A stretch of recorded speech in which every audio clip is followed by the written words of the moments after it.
dertli dertli geziyorsam suç benim mi?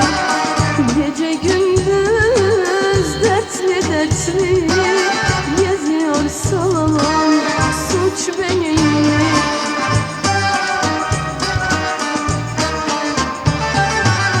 Bir dostum yok sorulayım, sevdiğim yok sarılayım.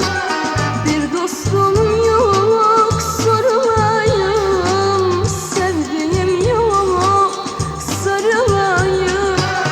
Kime kızıp daralayım, kimsesizsem suç benim mi? Kime kızıp daralayım, kimsesizsem suç benim mi? Suç benim mi? Suç benim mi?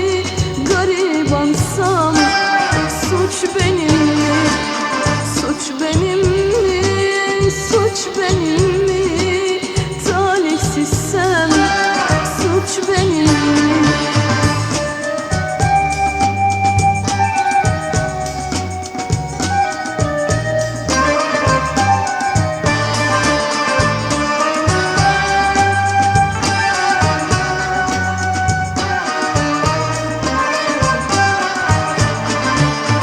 Olmadı hiç anlayanım, olmadı hiç arayanım. Ölsem olmaz ağlayanım, kimsesizsem suç benim mi?